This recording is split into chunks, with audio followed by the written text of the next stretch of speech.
What's up, guys? What's up? Here we are, start of fall, back with another episode of the Philly Area Real Estate Roundup. How's it going, Tom? Lovely. How are you? I'm doing great. I couldn't complain, honestly. So we're going to deliver you with some very important information, try to keep you entertained. We're going to tell you what you need to hear, not what you want to hear necessarily.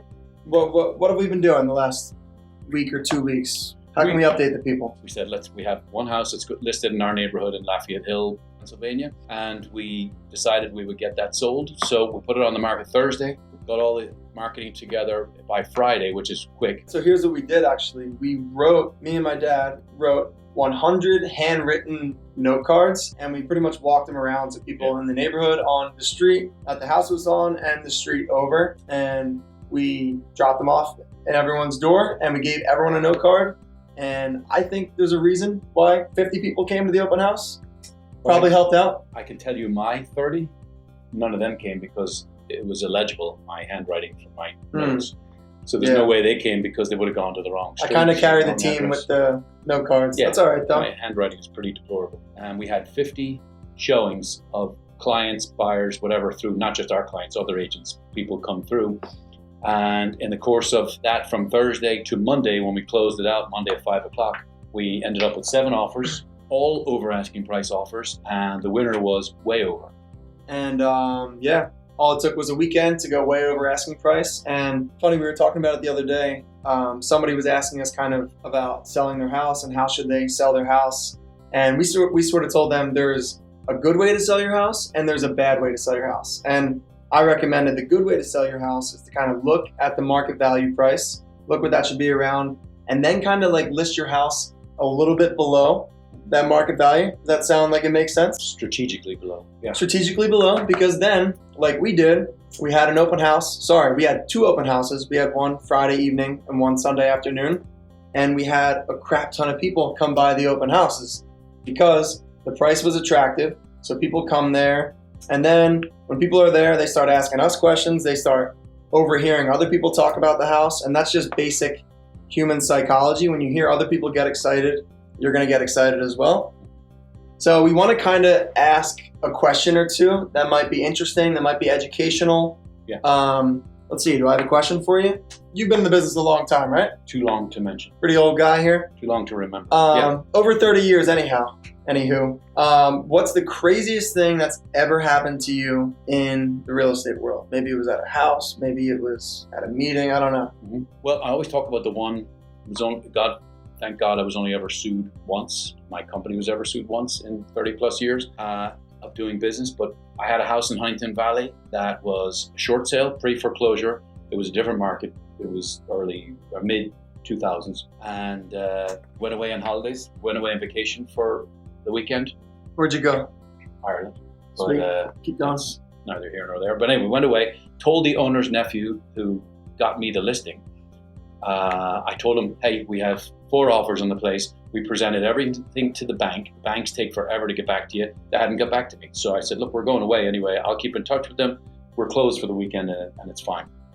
So anyway, he calls me on that Saturday and says, I just heard somebody broke into the house. And I said, wow, the house was vacant. The bank had it secured where it shouldn't be broken into, but it got broken into. And I said, what's going on? He said, well, there's people there and they're actually cleaning the place out. It was a hoarder situation also on top of all this. But anyway, they ripped out the kitchen, ripped out the first floor powder room, bathroom, and they were sitting in a dumpster in the front yard.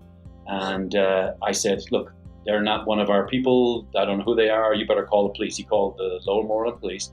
They came out and they arrested the guy that broke into it. Who were your clients? People that were living in the house? Nobody was living in the house. Nobody was living in the house. My clients were actually in Hawaii because that's where they live. And it was a short sale. It was like foreclosure. The bank was essentially going to own the house. And pretty much people just moved into the house. They didn't move in, but they broke in. And they started to demo the house to get it up to redo things. And they weren't even, we had 4 offers. They weren't even one of the 4 we had. So it was crazy. And I was the only contact with the bank. Nobody else was in touch with the bank. It was Wells Fargo. The craziest thing that's ever happened to me, let's go with 2 weeks ago, I'm showing an investor client of mine a couple of properties in Northeast Philly, right? So we go check out one house, piece of crap. We go check out another place. He kind of likes it. And then we're checking out a third place. It's Saturday morning, I remember. And we walk in the house, we're walking around. I show them the upstairs, and then we kind of go. For some reason, we missed the little dining room area. But then I look in the dining room area, and it's just, let's just say, pornographic DVDs everywhere. Some explicit content on here. Really? I'm talking full covers, full picture. You get to see everything. You wouldn't want to show your kids this stuff. But yeah, there was about 20 of them. So we're working with a sex addict here, of the homeowner, probably. The place was vacant, but he left those. And then the craziest thing about this story is that just next to all the DVDs was, I'm not going to say the name of the family, but I forget. But it just says, Hope he won't see it. It just says Johnson Family Pictures. There, just to the left of all the other DVDs. So that's not the real name, just so we clarify. No, it's not the real name. Right. So if you're a Johnson out there, you're safe. But that's probably the craziest thing that's ever happened to me. We thought it was funny, both my client and myself. Well, that's crazy. But there's sex addicts out there, and we consider ourselves real estate addicts. So we have a problem too. We work too much, we work too hard, but we work for our clients. So Flip that well. yeah, that's where we're at. Is there Any questions from you, the general public? Feel free to reach out to us. Website, tomhigginsre.com. Feel free to jump on there and check out the Higgins team. Yeah, follow us on our social pages, Instagram, Facebook.